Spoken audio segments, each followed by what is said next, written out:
మరికొన్ని గంటల్లో పవన్ కళ్యాణ్ నటించిన హరిహర వీరమలు చిత్రం తెలుగు రాష్ట్రాల్లో సంచలనం సృష్టిస్తుంది. అయితే ఈ చిత్రం గురించి ప్రముఖ విశ్లేషకులు కొవ్వల్లి పరమశ గారి గురించి సినిమా గురించి అడిగి తెలుసుకుందాం. నమస్తే సార్. నమస్తే అండి. సార్, ఇప్పుడు అసలు పవన్ కళ్యాణ్ ఎన్నడూ లేని విధంగా ఈ సినిమాల్లో ప్రత్యేకంగా చిత్ర బృందం కానీ లేకపోతే మీడియాతో కానీ చిట్చాట్ అవుతున్నారు సార్. దీని మీద అభిప్రాయం ఏంటి సార్? అభిప్రాయం అంటే ఏం లేదు, ఆయనే చెప్పాడు. ఆయన అభిప్రాయం ఏంటంటే, ఆయన మామూలుగా అయితే సినిమాలకి ప్రచారం చేసుకోవడం ఇష్టం ఉండదు. నా ఫిలాసఫీ తొలి ప్రేమ, ఫస్ట్ సినిమా ఇక్కడ మా అక్కడ అబ్బాయి గారి మన ఈవెంట్స్లో పాల్గొనడం, ఇంటర్వ్యూస్ పాల్గొనడం. అంటే మామూలుగా అయితే ఆయన స్వభావం స్టార్టింగ్ నుంచి కూడా ఏంటంటే చాలా మొహమాటస్తుడు. తన గురించి తను చెప్పుకోవడానికి ఇష్టం లేదు. అలాగే నేను చేసింది నేనేం చెప్పుకుంటాను, జనం చూసి వాళ్ళే చెప్పుకుంటారు కదా. ఒక డైలాగ్ కూడా చెప్తాడు ఆయన, ఏంటంటే నేను నా సినిమా గురించి ఎంత గొప్పగా చెప్పుకున్నా నచ్చకపోతే వాళ్ళు అలాగే చూడరు, అప్పుడు నేను చెప్పిన ఉపయోగం లేదు. ఒకవేళ సినిమా బాగుంటే వాళ్ళే చూస్తారు, దానికి అప్పుడు చెప్పి ఉపయోగం లేదు. కాబట్టి నాది పెద్ద అవసరం లేదు అనే ఫిలాసఫీతో ఉండేవాడు. అయితే ఈ సినిమాకి వచ్చేసరికి చాలా ఇది ఒక డిఫరెంట్ మూవీ. ఇది కథే కాదు, దీని వెనకాల పరిస్థితులు, దీని వెనకాల నేపథ్యం చూస్తే అది సుమారు 6 ఏళ్ల క్రితం ఏదో మొదలైంది. ఆయన చెప్తూనే వస్తున్నాడు. 6 ఏళ్ళ నుంచి ఇది ఒక 6 ఏళ్ళ నుంచి మన సినిమా అంటే హీరో మీదే డిపెండ్ అవుతుంది. హీరో డేట్లు కావాలి. ఈయన కొద్దిసేపు సమయం కూడా ఇవ్వలేని పరిస్థితుల్లో బిజీ అయిపోయాడు. అంతకుముందు ఇటీవల ఈ ప్రచారంలో కూడా చెప్పాడు, 2 డిజాస్టర్లు. కరోనా ఉంది, 2021లో కరోనా 2 సంవత్సరాలు. మనం మన మన నేడే మనం ముట్టుకుంటే మన కరోనా వచ్చేస్తుందన్నంత భయపడ్డాం. అది దానివల్ల కొంత ఆలస్యం. తర్వాత 24 ఎలక్షన్లకి ఎలాగైనా సరే వైఎస్ఆర్సీపీ పార్టీ మీద ఆధిపత్యం సంపాదించాలి, వాళ్ళు చేసే అరాచకాలని అడగదొక్కాలి అని చెప్పేసి కూటమి ప్రభుత్వం ఏర్పడి ఆ ప్రచారంలో చాలా బిజీ. ఒకసారి ఏంటంటే ఆయన కుటుంబ సభ్యులనే కలవలేనంత పరిస్థితి వచ్చేసింది. తర్వాత ఆయన మనకు అందరికీ తెలిసిందే, డిప్యూటీ సీఎం అవ్వడం, అలాగే పంచాయతీరాజు వివిధ శాఖలకి మంత్రిగా చేయడం, పరిపాలనలో చాలా బిజీ అయిపోయాడు. కానీ ఎలాగా ఈ సినిమా స్టార్ట్ చేసాం, దీనికి ఖర్చు అవుతుంది. ఇంతటి బిజీ షెడ్యూల్లో అసలు తీరిక లేని సమయంలో ఈ సినిమాని బయటకు తీసుకురావాలి. దాని వెనకాల 2 రీజన్స్. అలా వదిలేసాం, పోతే ఆగిపోతే అయిపోయిందని తూచి అనుకోలేదు ఆయన. ఒకటి, అభిమానులు ఈగర్లీ వెయిటింగ్ ఈ సినిమా గురించి. వాళ్ళు ఎప్పుడైనా ఈయన యాక్ట్ చేసినా లైఫ్ టైం యాక్ట్ చేయమని అడుగుతారు. సరే, ఈయన సమాజంలో మార్పు తీసుకురావడం ఈ కారణం. నిర్మాత చాలా ఆయన పాన్ ఇండియా ప్రొడ్యూసర్, ఇప్పుడు కదా ఏస్ ప్రొడ్యూసర్, స్టార్ ప్రొడ్యూసర్ రత్నం గారు. ఆ రత్నం గారు నష్టపోతారా, ఆయన నలిగిపోతాడా పాపం, స్టార్ట్ చేసి అనవసరంగా స్టార్ట్ చేసాం అని ఎన్నోసార్లు. పవన్ కళ్యాణ్ గారు కూడా ఆయన చాలా ఏంటి నేను ఏం చేయలేకపోతున్నాను, ఒక పక్కన పబ్లిక్ నుంచి కన్నా ఫ్యాన్స్ నుంచి ఒత్తిడి, ఇక్కడ ఈ రాష్ట్ర పరిస్థితి. ఆయన నిజంగా చాలా సంక్లిష్ట సమయం పవన్ కళ్యాణ్ గారిది, ప్రొడ్యూసర్ గారిదో రాష్ట్రాంతో కదా ఆయనది. ఎందుకంటే రాష్ట్రాన్ని గాడిలో పెట్టాలి, అదొక ఉద్యమంగా తీసుకున్నాడు ఆయన. అలకలోలంగా కనపడుతుంది పరిస్థితి రాష్ట్రం అంతా. దానిలో ఏం చేయాలి, ఆయన నిజంగా ఆ రాష్ట్రంలో డిప్యూటీ సీఎం కానీ ముళ్ళ కిరీటంలాగా ఉంది ఆయన. ఒకటి అటు చంద్రబాబు గారికి ముళ్ళ కిరీటంలాగా ఉంటే, కళ్యాణ్ బాబుకి అప్పులు తిప్పలు, అభివృద్ధి లేకపోవడం, రాజధాని లేకపోవడం, ఎక్కడే పనులు అక్కడే ఉండడం, మనల్ని ఎవడు పట్టించుకోకపోవడం, పెట్టుబడులు, ఆ రాష్ట్రం పరిస్థితి గురించి చాలా అసలు అధ్వానంగా ఉన్నాయి. ఇప్పుడు సినిమా గురించి ఒక పక్క సినిమా చేయలేకపోతున్నాను, ఈయన మొదలుపెట్టారు, ఈయన మన కోసం వెయిట్ చేశాడు, మేము కూడా వదిలేసామంటే ఏదో పక్కన పెట్టేద్దామంటే ఆ గొడవే లేదు. ఈ ప్రొడ్యూసర్స్, ఈయనకి వచ్చిన ప్రొడ్యూసర్స్ కూడా మహా మొండి పట్టుదల ఉన్నవాళ్ళు. రత్నం గారు కానీ మీతో చేద్దాం, ఏదైతే అయింది, నాకు నష్టమో కష్టమో మీరే నాకు మీ సినిమా మాకు కావాలి అన్నంత మొండి కూర్చున్నాడు. ఈలోగా అప్పటి మరి ఏమిటి కారణాలు తెలియదు, క్రిష్ అని ఆయన జాగర్లమూడి క్రిష్ మంచి డైరెక్టర్, ఆ సినిమా లైన్ చెప్పడం, ఈయనకు నచ్చడం, ప్రారంభించడం, ఇవన్నీ ఒక ఎత్తు అయితే, మరి లేట్ అవుతుందన్నా లేదంటే ఆయనకు వేరే ప్రాజెక్ట్స్, అప్పుడు కథానాయకుడు ఎన్టీ రామారావు గారి సినిమాలు ఏవో తీసాడు బయోగ్రఫీ, ఆ బిజీలోన ఈయన ఆయనకి ఏమనిపించింది ఈయన చేయడు. ఇంకా అందరికీ ఏదో శుభం పలకరా నాగన్న అంటే ఏదో పలికినట్టుగా ఈ సినిమా అవ్వదనే ఫీలింగ్. పవన్ కళ్యాణ్ గారి డేట్లు ఇవ్వడం కాదు, మరి అందులో భాగమో తెలియదు, ఆయన బిజీలో ఆయన పక్కకి వెళ్ళిపోయాడు. కథ, టైట్లు, ఈయన క్యారెక్టరైజేషను ఆయన డిజైన్ చేసుకున్నాడు ఆ రోజుల్లో. ఆయన మరి ఎన్నాళ్ళు చేశాడో, ఒక షెడ్యూల్ చేశాడో లేదో కూడా నాకు తెలియదు, కానీ ఆ క్రిష్కే ఇస్తున్నారు ఆ క్రెడిట్ అంతా సినిమా కథ సంబంధించి. కానీ అది ఆగిపోయిన అదొక దెబ్బ. సరే, మరి ఎన్నాళ్ళని వెయిట్ చేస్తాడు అతను కూడా, దాన్ని తప్పట్లేదు. సార్, అది ఇప్పుడు డిప్యూటీ సీఎం అయిన తర్వాత పవన్ కళ్యాణ్ గారు మొట్టమొదటిసారి సినిమా హరిహర వీరమలు, పైగా పీరియాడిక్ డ్రామా, పైగా భారీ బడ్జెట్ సినిమా, ఏమగత నిర్మాత. అయితే ఈ సినిమా గురించి మొదట్లో అసలు అంచనాలు లేవు, కానీ ఎప్పుడైతే ట్రైలర్ వచ్చిందో అప్పుడు మంచి సినిమా మీద మంచి హైప్ వచ్చింది. అయితే అంటే సార్ దీని గురించి మీరు ఏమంటారు సార్ ఇప్పుడు? అంటే పవన్ కళ్యాణ్ సినిమాకి ఎందుకు మాట్లాడుతున్నారు కానీ ఇలాంటి మాట వింటున్నాం కానీ మీడియాలో హైప్ అనేది లేదు. పవన్ కళ్యాణ్ సినిమాకి కాంపిటీషన్ లేదు. ఎందుకంటే ఆయనే చెప్తాను, నేను సినిమా కాంపిటీషన్ కాదు, నేను మిగిలిన చాలా గొప్పవాడిని కాదు, నా సినిమాలు ఏమి రికార్డులు ఏమి వచ్చేవు, నాకున్న పాపులారిటీ నా ఫ్యాన్స్ గుండెల్లోనే ఉంటారు, వాళ్ళ కోసం చేస్తున్నాను, నన్ను నమ్ముకుని నేను సినిమాలు పడి నిర్మాతలకి నష్టం కలగకూడదు అని చెప్తున్నారు. చెప్తే హైప్ రావడం కదా, అంతా మనమే క్రియేట్ చేసుకుని మనమే పైకి లేపి మనమే కింద పడి మన మీడియా కానీ సోషల్ మీడియా సృష్టించిన ఈ అయోమయ స్థితి కానీ సినిమా పాపం ఆ మధ్య నిర్మాత రత్నం గారు కూడా బాధపడ్డారు. ఒక చోట 12 సార్లు రిలీజ్ వాయిదా పడి సినిమా అవ్వకుండా రిలీజ్ డేట్ ఎవడిస్తాడు? మనలో మనమాట. అక్కడ దానికి గ్రాఫిక్స్ ఎక్కువ ఉంది, సినిమాకి కూడా గ్రాఫిక్స్ క్వాలిటీ అవుట్పుట్ ఇవ్వాలి, కథ బాగుంది.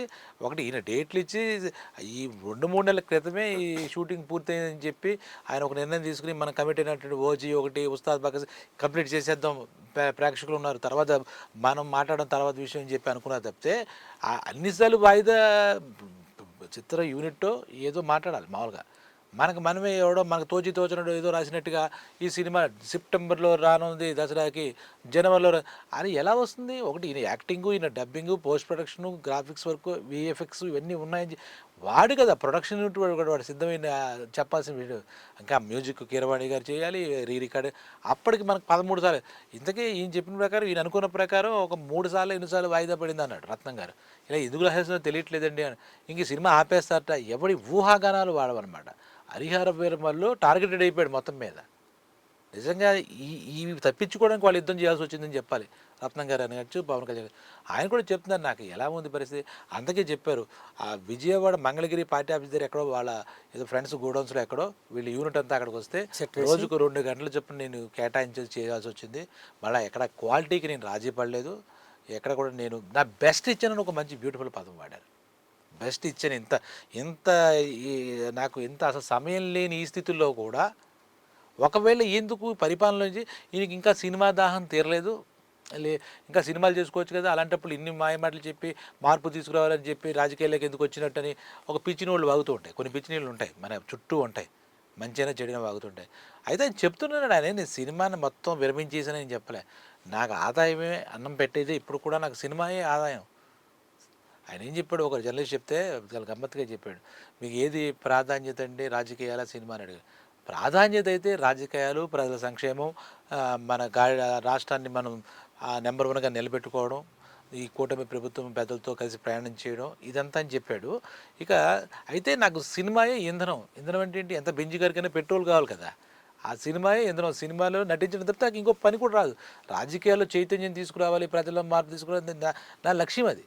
కానీ నేను బతకాలంటే, నా భార్య పిల్లలు పోషించాలంటే, నా కార్యక్రమాన్ని నడవాలంటే డబ్బు కావాలి. ఇప్పుడు నాకు మోడీ గారు కూడా తెలుసు, ఇంకోళ్ళు ఎవరో తెలుసు, అంత మాత్రం నాకు డబ్బు రాదు కదా. వాళ్ళు తెలుసున్నంత మాత్రాన వాళ్ళతో కలిసి తిరగడం వల్ల, రాజకీయాల్లో ఉండడం వల్ల నాకేం రాదు కదా అని చెప్తూ సినిమా నాకు డబ్బు సంపాదించుకోవడానికి సినిమా తప్పితే వేరే మార్గం లేదు. అయితే రాజకీయాలు నాకు ప్రథమంగా, నేను అందరి ప్రజల కోసం వచ్చాను కాబట్టి నాకు నేనుగా అది నా లక్ష్యం, ఇది నా ఆదాయం. ఆదాయం లేకుండా లక్ష్యం రీచ్ అవుతాం. సరే, అదే ఈ సినిమాకి నేను రెమ్యునరేషన్ తీసుకోలేదు, తర్వాత సినిమా రికార్డులు బట్టలు కొడితే ఖచ్చితంగా రెమ్యునరేషన్ తీసుకుంటానని చెప్పి పొద్దున ఒక మీడియాతో జరిగి ఇచ్చాడో చెప్పారండి. దీని మీద మీ అభిప్రాయం ఏమంటారు? అభిప్రాయం అంటే ఆయన స్పష్టంగా చెప్పిన ప్రకారం ఏంటంటే, ఇంతకుముందు అది కూడా మీడియా సృష్టిలో తెలియదు, ఈయనకి 11 కోట్లు అడ్వాన్స్ ఇచ్చారు. ఈ ప్రీ ప్రొడక్షన్ అయిపోయిన తర్వాత పోస్ట్ ప్రొడక్షన్లో జరిగినప్పుడు రత్నం గారు చాలా ఆర్థికపరమైన ఇబ్బంది ఉండే, ఆ 11 కోట్లు వెనక్కి ఇచ్చేసారని మాట కూడా వినపడింది. అది రత్నం గారు చెప్పలేదు, ఈయన మనకు అప్పటికే చెప్పలే. తర్వాత అయితే ఈయన గతంలో కూడా మనకు చెప్తూ ఉంటే జానీ సినిమాకి ఈయనే డైరెక్ట్ చేసి ఈయనే లీడ్ రోల్ చేశారు. జానీ సినిమా అది సినిమా బాగా డిజాస్టర్ అయినప్పుడు డిస్ట్రిబ్యూటర్లు కానీ వాళ్ళు కానీ దానికి అల్లు అరవింద్ ప్రొడ్యూసర్ అయినా వాళ్ళు ఒక రకంగా డిజాస్టర్ అయినప్పుడు, అంటే మొన్న ఈవెంట్లో కూడా ఏం చెప్పారంటే,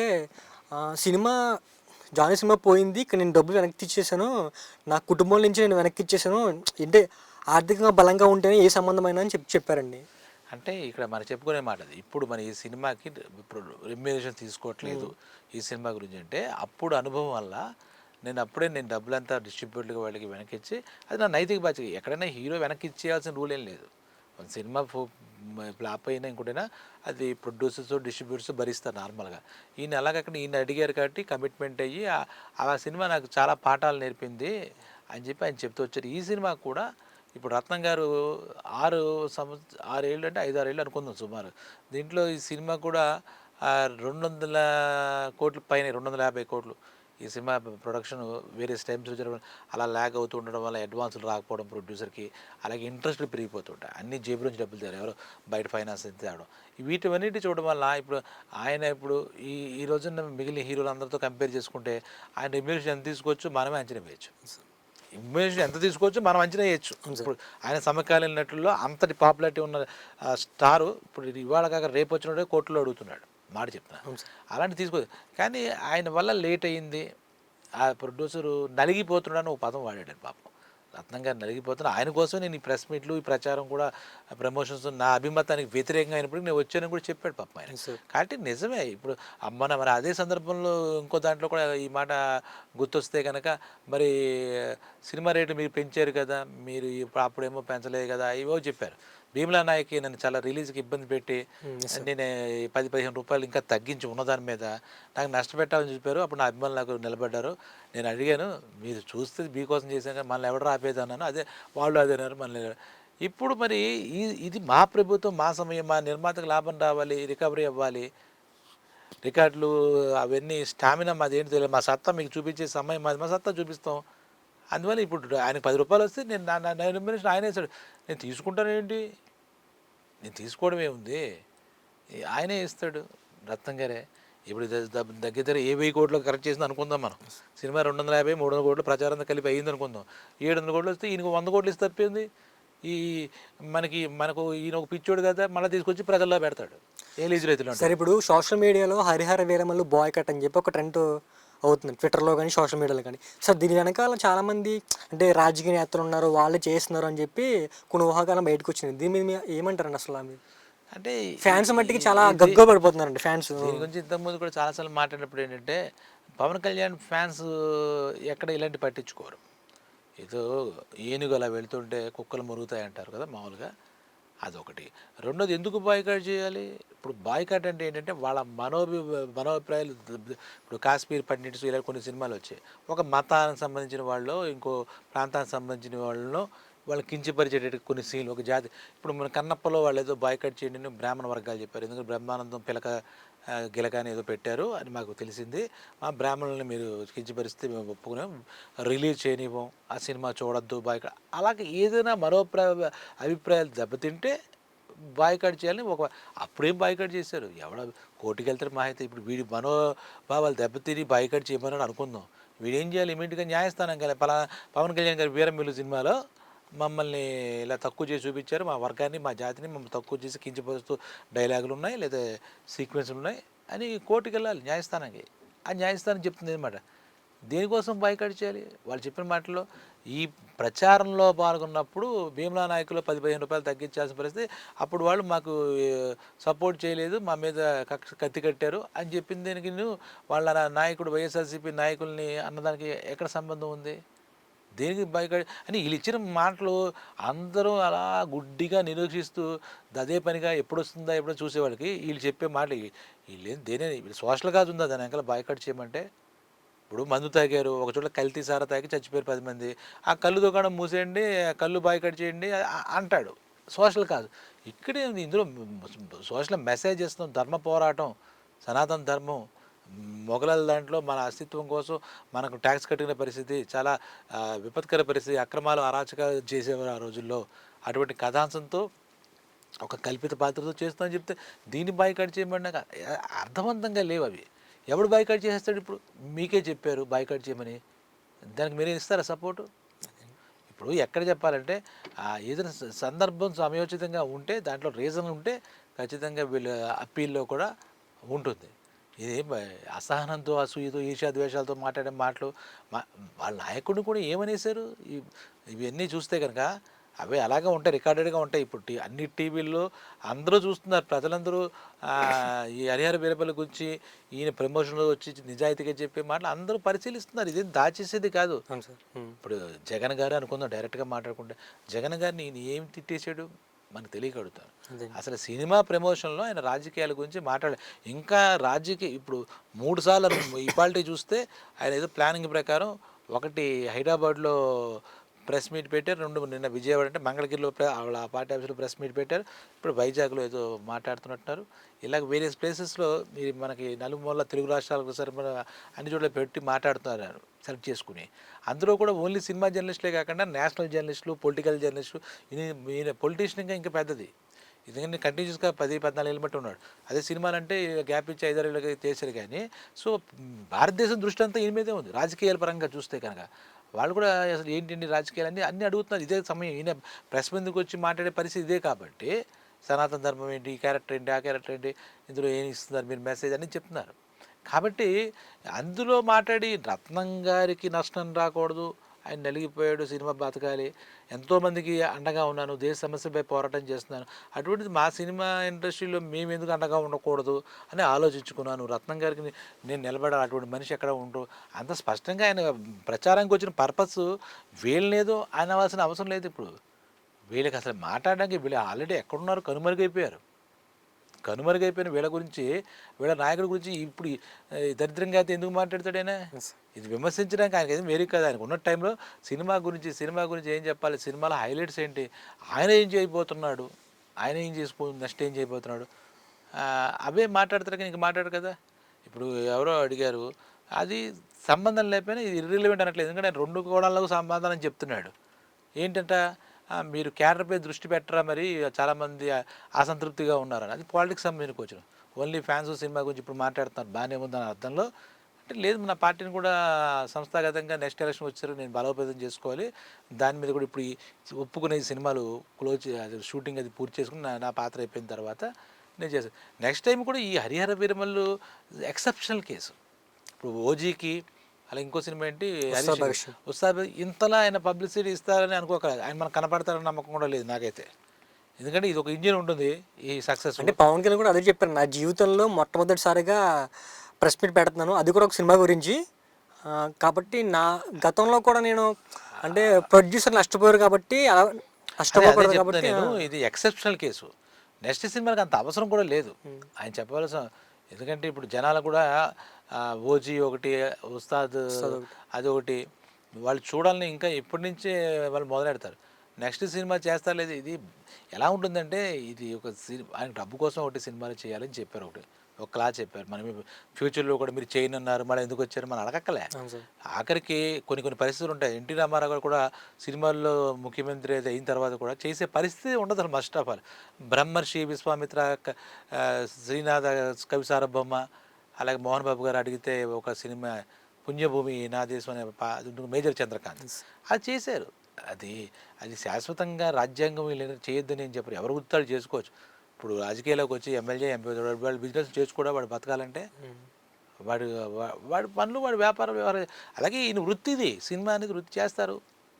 ఇంకా నిర్మాణం అంటారు, ఇవాళ ఏదో ఆ మాట కూడా వచ్చింది, నిర్మాణంలో ఉంటానో ఏదో చేస్తారు. ఎందుకంటే వాళ్ళ ఫ్యామిలీ మెగా ఫ్యామిలీ అంతా. రేపు వాళ్ళ అబ్బాయి అకిరానందన్ ఉన్నాడు, తర్వాత ఇంకో బొట్టోడు వస్తున్నాడు శంకర్ ఎవడో, వీళ్ళందరికీ ఒక వాళ్ళ ప్లాట్ఫామ్ వాళ్ళు చేసుకోవాలి కదా, అదొకటి. రెండోది ఎప్పుడో ఆయన అంజనా ప్రొడక్షన్ పేరు నాగబాబు గారు, కళ్యాణ్ బాబు గారు ఇద్దరు కలిసి ఫస్ట్ సినిమాలే చేశారు. అప్పుడు ఈయన యాక్టర్ ఏం కాదు, ఆయన ప్రొడక్షన్ కొత్త కాదు. అంజనా ప్రొడక్షన్స్ వాళ్ళ అమ్మగారి పేరు మీద పెట్టి నాగబాబు గారు తర్వాత కళ్యాణ్ బాబు గారు హీరో అయిన తర్వాత నాగబాబు గారు చూసుకోవడం అవి జరుగుతూ వచ్చాయి. అలాగే ఇప్పుడు రామచంద్ర తేజ్ వాళ్ళ ఫ్యామిలీలో కొన్ని దళ ప్రొడక్షన్ ఇది పెట్టాడు. నిర్మాణంలో వస్తుందంటే నేను మొత్తం సినిమాలోనే ఉంటాను, నాకు సినిమాయే ఆధారం, సినిమా నుంచి వచ్చేది నాకు ఆదాయం అని చెప్పడం ఉద్దేశం. కానీ నేను యాక్ట్ చేయడని ఏం లేదు. సినిమా ప్రొడక్షన్ చేస్తారంటే ఇప్పుడు నా ఉద్దేశం మరి నాకు ఇంకో అర్థమైంది ఆ పాయింట్. ఇప్పుడు వేరే ప్రొడ్యూసర్లు నా వల్ల ఇలా అడపా చేసి వాళ్ళు 5 ఏళ్ళు పెట్టిందని ఇబ్బంది పడ్డారు. కాబట్టి రేపొద్దు నేను మీకోసం సినిమా తలపెట్టినా అది నా నిర్మాణం, ఆ ఖర్చు ఆ నష్టం నేను భరిస్తాను. ఆయన ఎందుకు యాక్ట్ చేయలేదని చెప్పలేదే, నాకు అలా అర్థం కాలే. ఆయన సినిమా నిర్మాణాలు దిగుతాడని నటించినని చెప్పలేక ఇప్పుడు ఇతర నిర్మాతలకు ఇబ్బంది పడుతున్నారు, ఇంత కోట్లు పెట్టి నా వల్లనే ఒక గిల్ట్ ఆయనకు ఉంటుంది. అలాగే రేపటి ఆయన సినిమాలు ఎప్పుడు తీస్తే అప్పుడు తీసుకుంటాడు, ఆ నష్టమో కష్టమో ఆయన భరిస్తాడు. వేరే వాళ్ళతో తీస్తాను, వేరే ఆర్టిస్టులందరికీ ఛాన్సెస్ అలా ఏం చెప్పలేదు. సినిమా నాకు ఆదాయం అదే, అదే నాకు ఇంధనం, దట్ ఈజ్ మై ఫ్యూయల్. నా ఇంజిన్ నడవాలంటే ఫ్యూయల్ అదే, రాజకీయాల కోసం నా బతుకు, నా జీవితం అని చెప్పేసి క్లియర్గా ఉంది కదా. అది మనకు అర్థం కాబడింది. దాంట్లో కూడా మనం ఇంకా చేయడంటే సినిమా యాక్ట్ చేయడానికి వచ్చిందా, నిర్మిస్తానంటే అర్థం, అది తప్పు కదా. అది అలాగా ఏం క్లియర్గా ఉంది. ఇంకోటి ఏంటంటే క్యాడర్ గురించి కూడా చాలా వాళ్ళు రకాలుగా ఆయనకి అర్థం కాదా, మనకు అర్థమైన విషయాలు ఆయనకు అర్థమవుదా, సర్వీసెస్ చెప్పిన విషయాలు ఆయనకు అర్థం కదా. వాళ్ళ క్యాడరు అసంతృప్తితో ఉన్నాయి, వాళ్ళకి స్థానాలు తక్కువ ఉన్నాయి, వాళ్ళు నెక్స్ట్ ఎలాగే చేయాలి, ఏం చేయాలి, జనసేన ఏం చేయాలి, అందరు దగ్గరికి అవ్వలేకపోతే మరి టైం తక్కువ ఉంది కదా. ఇప్పటికీ సినిమాలు చేయకపోతే నిర్మాతలు బాధపడుతున్నారు, అక్కడ పాలనా యంత్రాంగం చేయకపోతే అక్కడ పాలన కుంటుపడుతుంది, స్లో అవుతుంది. అక్కడ కూడా చాలా కేంద్ర స్థాయి నుంచి నిధులు తేవాలన్నా ఇంకోటి చేయాలన్నా ఈయనే వెళ్ళాల్సిన పరిస్థితి. పోలవరం ప్రాజెక్ట్స్ నిధులు కావాలన్నా మన రాష్ట్ర ప్రభుత్వం ఎందుకంటే అంతా అప్పులు ఊబిలో వెళ్ళిపోయింది కదా. అది మరొకరు ఎవరు చేయలేరు. ఇప్పుడు కెప్టెన్ వైస్ కెప్టెన్ లేక చంద్రబాబు నాయుడు గారు, ఈయన అలాగే లోకేష్ గారు, వాళ్ళు పడుతున్న తపన మనకు అర్థం కాదు. సామాన్య వాడికి అన్నీ ఎందుకు తెలుస్తాయి, తెలిసినా ఎందుకు అర్థమవుతాయి, ఏ స్థాయిలో స్థితిలో ఉంది. ఇప్పుడు ఈ వీరమ్మలు ఒక ప్రొడ్యూసర్కి నష్టం కావచ్చు, అభిమానులకు నిరాశ కావచ్చు, ఆ రాష్ట్ర పరిస్థితి చూస్తే మొత్తం మునిగిపోయేటట్టు ఉంది కదా. దాన్ని లేపాలి కదా. ఈ సంవత్సరంలో వాళ్ళు ఎన్ని తిప్పలు పడ్డారో ఊపిరి పీల్చుకునే స్టేజ్కి వచ్చారు. మరి దీని నుంచి ఉరుగు తొలగించి మళ్ళీ ఉత్సాహం తీసుకొచ్చి ఇప్పుడు చూస్తున్న పనుల ద్వారా చూస్తే విదేశీ పెట్టుబడులు అవి ఇవి ఉద్యోగాలు, నిరుద్యోగులకు ఉద్యోగాలు ఇవన్నీ చేయాలి కదా. రాష్ట్రాన్ని నిర్మించాలి. సినిమాని నిర్మించడం ఈయనతో పడింది, ఈయన ఏదో సమయం చేశాడు, సపోర్ట్ ఇచ్చాడు. ఈయన సపోర్ట్ రత్నం గారు ఒకరికి, లేకపోతే సినిమా ఇండస్ట్రీ ఒకరికే కాదు కదా. తెలుగు రాష్ట్రానికి ఇంకా మాట్లాడితే దేశీయ స్థాయిలో దేశీయ నాయకుడు అయిపోయాడు, ఆయన జాతీయ నాయకుడు అయిపోయాడు. మన హిందూ ధర్మానికి, సనాతన ధర్మానికి, కూటమిలో ఎన్డీఏకి అందరికీ ఈయన కావాలి ప్రస్తుతం. దాని గురించి ఆయన విపరీతంగా ఆయన ఎలా టైం బ్యాలెన్స్ చేస్తారు. మనకేదో తొలిజిదిల్లి మాటలో లేదా ఇందాక చెప్పిన బాయ్ కాటను, ఏం బాయ్ కాటు, మొత్తం ఆయన భుజాల మీద ఇంత బరువు, మోయాల్సిన బరువు కన్నా మించిన బరువు ఆయన భుజాల మీద ఉంది. బుర్రంతా పనిచేయదు, 24 hours పనిచేస్తున్నా కూడా ఆయనకి ఎక్కడ టైము, ఎంత ఎలా ఉంటుంది. వాళ్ళు ఇంటికి వెళ్తున్నారో లేదో, ఒక పక్క సినిమాని, ఒక పక్క రాజకీయాలని, ఎక్కడైనా ఏదైనా సమస్యలు దాని మీద స్పందించాలి. ఎప్పుడు మద్రాసులో ఏదో విషయం ఉంటే మద్రాసు వెళ్ళాలి, మహారాష్ట్ర వెళ్ళాలి. ఆయన జాతీయ స్థాయిలో కూడా మోడీ గారికి చాలా ఆత్మీయమైన వ్యక్తి, నమ్మకమైన వ్యక్తి, నిజాయితీపరుడైన వ్యక్తి. కళ్యాణ్ బాబు అనే సమయాన్ని ఆయన సమయం లేదు. ఆయన నిజంగా అనుక్షణం తప్పిస్తున్నాడు, శ్రమిస్తున్నాడు, పరిశ్రమిస్తున్నాడు, ప్రజల కోసం పరితపిస్తున్నాడు, రాష్ట్రం కోసం పరిశ్రమిస్తున్నాడు. ఇంతే సింపుల్ లాజిక్, ఏం లేదు ఇందులో. సరే అదే మరి కొన్ని గంటల్లో మరి హరిహర వీరప్పలు రాకపోతుంది. అసలు ఈ సినిమా ఎలా ఉండబోతుంది అంటారు? ఇంకా అక్కర్లే, తినబోతూ రుచి ఎందుకని అసలు హిట్ అయిపోయిందని మనం అనుకోవచ్చు. ఆయన కాన్ఫిడెన్స్తో ఆ ప్రెస్ మీట్లు ముందుకు వచ్చినప్పుడు ఒకవేళ డౌట్ ఉంటే మరి ఎగ్గొట్టించి ఆ ప్రెస్ మీట్లు ఇంకో కారణం పక్కనట్టే అంత కాన్ఫిడెన్స్ మనందరికీ ఆయన వచ్చి మరి మనం బూస్ట్ ఇవ్వక్కలే. ఆయన సినిమా చూసుకుని ఉంటాడు. ఎందుకంటే ఈ మాట ఎందుకు చెప్తుంటే, జ్యోతికృష్ణ సినిమా డైరెక్టర్ రత్నం గారు అబ్బాయి ఒక మాట చెప్పాడు, ఏదో చూసేయండి, ఏం మాట్లాడకుండా వెళ్ళిపోయాడు, నాకు ఏడుపు వచ్చినంత పని అయింది, కన్నీళ్ళు తిరిగి. తర్వాత రోజు ఎప్పుడు త్రివిక్రమ్ శ్రీనివాస్ కళ్యాణ్ గారికి చాలా ఇది కదా, క్లోజ్ కదా, ఆయన వచ్చి నాకు ఫోన్ చేసి ఇలాగ కళ్యాణ్ బాబు నాతో 2 గంటలు ఈ సినిమా గురించి మాట్లాడారు, బాగా చేశాడు, కంగ్రాట్స్ అనేసరికి నాకు అమ్మాయి అనుకున్నాను. ఎందుకంటే డైరెక్టరే కదా, ఫస్ట్ జడ్జి, ఆయన మైండ్లోంచి కదా వస్తుంది. ఆయన చెప్పాడు అన్నమాట. మనకి ఇంకా వాళ్ళు ఇచ్చేసారు ఆల్రెడీ, దీంట్లో సస్పెన్స్ ఏం లేదు. ఒక ధర్మం గురించి పోరాడే యోధుడు, కోహినూరు ఉద్యమం అనేది ఒక ఫిక్షన్ స్టోరీ ఉంది, వీరమల్ ఫిక్షన్ క్యారెక్టరు, ఫిక్షనల్ దేశభక్తుడు లేదా ధర్మ పోరాట యోధుడు ఏదో ఉంది. ఔరంగజేబు కాలం కాబట్టి ఔరంగజేబును అచ్చంగా ఆయనే పెట్టేసాము, అక్కడ ఇంకా ఫిక్షన్ చేయలేదు. వాళ్ళు ఏం చేశారు, వాడి మీద నాకు ఎంతో ఎందుకు వచ్చింది, నేను ఏ రకంగా పోరాడాను, కృష్ణా జిల్లా నుంచి ఢిల్లీ దాకా ఎలా వెళ్ళి పోరాడాను, ఇదే సినిమా. ఇందులో అభిమానుల కోరిక మీద ఏదో మామూలుగా అయితే నేను డ్యాన్స్ రైజ్ చేయడానికి ఇష్టపడను. సరే, ఇప్పుడు పవన్ కళ్యాణ్ బిగినింగ్ నుంచి ఇప్పటి వరకు ప్రతి సినిమాలో యూత్కి ఏదో ఒక మెసేజ్ ఇస్తారు. అయితే ఒక డైలాగ్ ద్వారా కానీ, ఒక సినిమా స్క్రిప్ట్ ద్వారా కానీ, లేకపోతే పాట ద్వారా కానీ ఎప్పుడు యువతకి ముందుండాలని చెప్పి ఏదో ఒక సందర్భంలో ఇస్తూ ఉంటారు. ఈ సినిమాలో కూడా సనాతన ధర్మాన్ని అని చెప్పి కొంచెం ఇంక్లూడ్ చేసి చెప్పారండి. అంటే దీనికి ఇది మంచి ప్రశ్న, ఇది అడిగిన దాంట్లో మంచి ప్రశ్న ఇది ఒకటి. ఎందుకంటే ఈయన ఇప్పుడు ఒక యూత్కో, ఒక ఫ్యాన్స్కో ఈ సినిమాలో ఇవ్వలే, మొత్తం నేషనల్ లెవెల్లో భారతదేశంలో ఉన్న ప్రతి భారతీయుడికి ధర్మానికి సంబంధించి ఒక సందేశం ఈ సినిమాలో ఇచ్చినట్టు. వాళ్ళకైతే మన ఫ్యాన్స్కి ఇచ్చాడు. సినిమా మెసేజ్ ఇవ్వడం ఆయనకు అలవాటు. అలాగే పాటలో ఏ మేర జహా, ఆసుమాన్ అలాంటి పాటలు కానీ, దేశభక్తికి సంబంధించిన ఏదో ఒక చిన్న పాయింట్ ఎలిమెంట్ ఏదో పెడతాడు, కరెక్టే అన్నమాట. అయితే ఇప్పుడు మొత్తం దేశానికి, మొత్తం పాన్ ఇండియాకి ఫస్ట్ మూవీ కదా మన రిలీజ్ అయింది. ఇంతకుముందు అలాంటి సినిమాలు రిలీజ్ దేశం మొత్తమే రిలీజ్ అవ్వాలి. అవి ఎంటర్టైన్ చేసే సినిమాలు గాను లేదా ఒక కమర్షియల్ మూవీలు గాను. ఈ సినిమా హరిహర వీరమల్లు అనేది పీరియాడిక్ మూవీ, ధర్మ పోరాటం, సనాతన ధర్మాన్ని ఇంక్లూడ్ చేసామని చెప్తూనే వచ్చారు. ప్రతి భారతీయుడు చూడాలని చెప్పి ప్రతి భారతీయుడికి మెసేజ్ ఇస్తాడు, చూడడం లేదంటే వాళ్ళ ఇష్టం మీద ఆధారపడుతుంది. ప్రతి భారతీయుడికి ఈ సినిమా ద్వారా తన మాధ్యమం, తనకి వచ్చిన మాధ్యమం, తన ఇష్టమైన మాధ్యమం, తన సినిమా ద్వారా ఈ రాజకీయాలు అయితే మనకి ఏదైనా స్పీచ్ ఇస్తే మన తెలుగు వాళ్ళకి అర్థం కావచ్చు, ఇంకెక్కడైనా ఇస్తే అక్కడికి అర్థం కావచ్చు. అలా కాకుండా ఇక్కడ మనమంతా మన సనాతన ధర్మం, మన తత్వం ఏంటి, మన హిందూ అనేది అన్నీ కూడా ఇందులో జోడించి సందేశం ఇచ్చాడు. భారతీయత అంటే ఏమిటి అనేది భారతీయులందరికీ ఒక మెసేజ్ ఇచ్చామని చెప్తారు. సినిమా అంటే మెసేజ్లు ఇవ్వక్కర్లేదు యాక్చువల్గా. సినిమా అంటే మెసేజ్ వినోదం ఇస్తే చాలు. కానీ ఈయన తత్వం అది కాబట్టి ఈ సినిమా ద్వారా అందులో రాజకీయ నాయకుడిగా ఒక పరువు గల ప్రతిష్ట ఉంది కాబట్టి ఆయనకి ఇవ్వాల్సింది అంటే ఆయనకు ఒక బాధ్యత ఉంది కాబట్టి ఈ సినిమా ద్వారా మొత్తం అందరికీ ఒక మెసేజ్ వెళుతుందని మనం ఆశించవచ్చు. సరే, ఇప్పుడు తాజాగా చూసుకుంటే ఆ Harihara Veeramallu first day collections కానీ అంటే చాలా చోట్ల చాలా కొన్ని సినిమా అంటే పుష్ప కానీ బాహుబలి కానీ వీటి కలెక్షన్ తుడిచేస్తుందని చెప్పి పవన్ ఫ్యాన్స్ చాలా గట్టిగా నమ్మకంగా ఉన్నారు. అంటే కొంతమంది యాంటీ ఫ్యాన్స్ ఏంటంటే ట్రోల్ చేస్తున్నారండి. అంటే అలా కాదు ఇలా కాదు అని చెప్పి ట్రోల్ చేస్తున్నారు. పైగా పవన్ కళ్యాణ్ గారు అంటే పెద్ద స్టార్ కాదు అని చెప్పి మీ కూడా చెప్పుకున్నాడు అని చెప్పి చాలామంది ఫ్యాన్స్ని బాధేస్తుంది ఖచ్చితంగా అది విషయం. అంటే ఈ సినిమాకి ఇదే దీంతో చెప్తాను, ఎందుకంటే మనం ఈ సినిమాకి సంబంధించి చాలా చెప్పుకున్నాం. కొన్ని ఆడియన్స్కి వదిలేయాలి, వాళ్ళ ఇంట్రెస్ట్కి వదిలేయాలి. కాబట్టి దీంతో ఫ్యాన్స్ అనేది సహజంగానే ఉంటుంది. మామూలుగా ఆ ఫ్యాన్స్ ఈ ఫ్యాన్స్, ఈయనకి నా దృష్టిలో అందరూ ఫ్యాన్సే. ఎందుకంటే ఈ మాట ఏదైనా రాజకీయాల్లో ఆయన స్పీచ్లు ఇవ్వడం కాకినాడ రాజమండ్రి వాళ్ళు వెళ్తుంటే కొంతమంది ప్రభాస్ ఫోటో, కొంతమంది అల్లు అర్జున్ ఫోటో వేసారు. అంటే నైతికంగా వాళ్ళంతా మద్దతు ఇస్తున్నారు. ఒకటి, ఈయన పవన్ ఫ్యాన్స్ అంటే మనం ఒక కొత్త అర్థం తీసుకోవాలి. పవన్ సినిమా ఫ్యాన్స్ కాదు, పవన్ కళ్యాణ్ వ్యక్తిగతమైన ఫ్యాన్స్, పవన్ కళ్యాణ్ని అభిమానించే ఫ్యాన్లు, పవన్ కళ్యాణ్ సినిమాలని అభిమానించే ఫ్యాన్స్గా మనం చూడకూడదు. అక్కడేం చూడాలి, ప్రభాస్ అంటే ప్రభాస్ సినిమాలు బాగా అభిమానించేవాడు అని చెప్పాలి. ఇక్కడ ఏంటంటే ఈ ఆంధ్ర తెలుగు రాష్ట్రాల్లో ప్రజలతో పాటు దేశంలో అందరూ కూడా ఈయన వైపు చూస్తున్నారు. ఈయన యొక్క నిజాయితీ కానీ ఇంకోటి కానీ అందరూ అర్థం చేసుకుని ఈయన దేశానికి ఏదో మార్పు తీసుకురావాలి, దేశ అభివృద్ధికి తపన పడుతున్నారు. ఆ రకమైన ఫ్యాన్స్. ఇప్పుడు ఫ్యాన్స్ అంటే మన ప్యాడ్స్ పెట్టుకుని కొట్టుకుని ఫస్ట్ డే కలెక్షన్ కోసం ఇలా విసుకునే వాళ్ళ ఫ్యాన్స్ అని అనుకోకూడదు. ఇక్కడ ఈయన దగ్గరికి వచ్చేసరికి పవన్ కళ్యాణ్ వ్యక్తిత్వానికి ఫ్యాన్స్, సినిమాకి ఫ్యాన్స్ కాదు. అలాంటి వాళ్ళు ఉంటారు, వాళ్ళు కాదు హార్డ్కోర్ ఫ్యాన్స్. వాళ్ళు సినిమాకే మాత్రం ఫ్యాన్స్ ఉంటారు, వాళ్ళకి రాజకీయ చైతన్యం అవన్నీ తర్వాత విషయం వాళ్ళకి. ఇక్కడ మిగిలిన cinema fans, Pawan Kalyan cinema fans, Pawan Kalyan cinema fans కానీ రెగ్యులర్గా లేడుగా. ఆయన చెప్తున్నట్టుగా 6 ఏళ్ళ తర్వాత సినిమా వస్తే ఆయన ఫ్యాన్స్ ఏంటండి, రెగ్యులర్గా రేస్లో ఉంటే ఎవరు విజేత అని ఆ కోణంలో చూడాలి. ఇప్పుడు ఆయన రాజకీయాల్లో ఉన్నారు, రాజకీయాల్లో కార్యకర్తలు, అభిమానులు, వీరమహిళలు, జన సైనికులు వీళ్ళంతా మరి ఫ్యాన్స్ కాదా? సినిమా పరంగా వాళ్ళకి ఏమో అసోసియేషన్ లేవు. Pawan Kalyan power star fans association, కానీ మరి వాళ్ళంతా ఏమవుతారు? ఇప్పుడు ఒక జన సైనికుడు ఉంటాడు, వాడు ఈ సినిమా చూడ్డా? నాకు తెలియక అడుగుతాను. కూటమిలో తెలుగుదేశం ఎందుకు లోకేష్ బాబు ఆయన అన్నాడు పవన్ సినిమా ఎప్పుడు వస్తుందో ఎదురు చూస్తున్నాం అని చెప్పాడు. ఆయన మరి జనసేన లేదా ఆయన సినిమా ఫ్యాన్స్ ఎందుకంటే వాళ్ళ తాతగారు వాళ్ళ మామగారు అందరూ పెద్ద పెద్ద స్టార్లు, ఎన్టీ రామారావు గారు, బాలకృష్ణ గారు లాంటి వాళ్ళంతా. మరి జూనియర్ ఎన్టీఆర్ ఆయనకి చుట్టం అంతా. మరి ఆయన ఏమంటున్నాడు, ఆయన ఫ్యాన్ అంటే ఆయనకి ఏమో అసోసియేషన్ మెంబర్షిప్లు ఏమి ఉండవు, నేను చూడడానికి వెయిటింగ్ ఉన్నాను ఎప్పుడు అన్నాడు.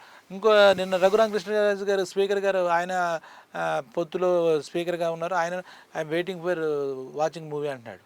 సో ఇప్పుడు ఎవరి ఫ్యాన్ అంటున్నాను. కొన్ని మీడియా ఛానల్స్ చూస్తే ఆ ఛానల్స్ పనిచేసే న్యూస్ ఎడిటర్సే మేము చూడడానికి రెడీగా ఉన్నాం అంటారు. ఈ మాటకు చెప్పేసి నేను ముగిస్తాను, ఇంకా వేరే కారణాలు ఉన్నాయి. ఒక ఆవిడ అడిగింది, నేను ఎక్కడో చూసాను గుర్తులేదు, విజయవాడ మంగళకి లేదు, ఏమంటే మీ ఎమ్మెల్యేలు అందరికీ మరి ఈ సినిమా చూపిస్తారా అనేది. అరే నాకు ఇప్పటిదాకా ఐడియా లేదు, ఈ సూచన చాలా బాగుంది, వాళ్ళు టైం ఉండి చూస్తాడు. ఎందుకు టైం ఉండదు, వాళ్ళు మీ సినిమా చూద్దని వాళ్ళు ఎదురు చూస్తున్నారు, అయితే మీ మాట కరెక్ట్ ఖచ్చితంగా వాళ్ళు చూస్తారు అని చెప్పాడు. మళ్ళీ ఆవిడ దానికి కొనసాగింపు మరి చంద్రబాబు గారు చూసారంటే మనం ఆయన అడగకూడదు, ఎందుకంటే టైం చాలా తక్కువ ఉంటుంది అన్నారు. ఇప్పుడు ఈ సినిమా ఖచ్చితంగా చంద్రబాబు గారు, బాలకృష్ణ గారు, చిరంజీవి గారు, మెగా ఫ్యామిలీ కూడా అందరు హీరోలు చూస్తారు, ప్రభాస్ చూస్తాడు, అల్లు అర్జున్ చూస్తాడు. అప్పుడు ఏంటి, అప్పుడు వాళ్ళ ఫ్యాన్లు ఏమవుతారు? ఇది ఒక ఇండియన్ మూవీ, ఇది పవన్ కళ్యాణ్ ఫ్యాన్స్ అంటే అందరూ ఫ్యాన్సే. ఆయన దీన్ని ఏమంటారు, యుద్ధం చేస్తున్నాడు యుద్ధంలో మన కోసం యుద్ధం చేసేవాడికి మనం ఫ్యాన్ కాకుండా ఉంటాం. అది సినిమా, ఆయన వృత్తి అంటున్నాడు. ఎంతసేపు మనకు అర్థం చేసుకోవడానికి, ఆ క్లారిఫికేషన్ ఇవ్వడానికి అంత తప్పిస్తున్నాడు ఆయన. సినిమా నాకు డబ్బు అన్నం పెడుతుంది, కానీ రాజకీయాలు, ప్రజల్లో మార్పు నా ఆశయం, నా లక్ష్యం, జీవితాశయం చెప్తున్నాడు. ఇక్కడ అందరూ ఫ్యాన్సే నా దృష్టిలో. మిగిలిన వాడు ఎవడో ఏడుస్తున్నాడు, బాయ్కాట్ చేస్తున్నట్టు వాడు బతుకు అంతే. ఇంక వాడి గురించి మనం పట్టించు. ఇందాక ముందే చెప్పినట్టు కుక్కలు మరుగుతూ ఉంటాయి. సరే, ఇప్పుడు పవన్ కళ్యాణ్ సినిమా విషయం పక్కన పెడితే సార్, ఇప్పుడు భవిష్యత్తులో జనసేన ఒక ప్రణాళిక ఎలా ఉండిపోతుంది అంటారు? అంటే మొన్న చెప్పిన ప్రకారం వినతి పత్రం విడుదల చేశారండి. ఏమంటే పూర్తిగా ఉస్తాద భాగం అయిపోయిన తర్వాత నా పూర్తిగా వ్యక్తిగత జీవితం మొత్తం రాజకీయం మీద దృష్టి పెడతానని చెప్పి పవన్ కళ్యాణ్ గారు స్టేట్మెంట్ ఇచ్చారు. అంటే ఆయనతో ఇంకా మాట్లాడాలి. భవిష్యత్తు ఎవరు నిర్దేశించలేరు. ఇంతదాకా ఈ స్థాయిలో వస్తారని మన బ్రహ్మాండం కూడా చెప్పాడు. డెస్టినీ ఎలా ఉంటుంది అలా సాగుతుంది. సినిమాలో రాకూడదంటే హీరో అయ్యాడు, హీరో కాకూడదంటే స్టార్ హీరో అయ్యాడు, లేదంటే రాజకీయాలు కదంటే రాజకీయాల్లోకి వచ్చాడు. ఇప్పుడు కానీ ఏం చెప్పరు. ఇప్పుడున్న ప్రజెంట్ రేపు పార్టీని బలోపేతం చేశాడు, ప్రధానమంత్రి అవుతాడు, ముఖ్యమంత్రి, ఇవన్నీ అప్రస్తుతం. ఇప్పుడు మనం ఎంజాయ్ చేయాల్సింది హరిహర వీరమల్లు కొల్లగొడుతున్నాడు, సందేశాన్ని ప్రపంచానికి ఇస్తున్నాడు, అంతవరకు ఎంజాయ్ చేద్దాం. Thank you.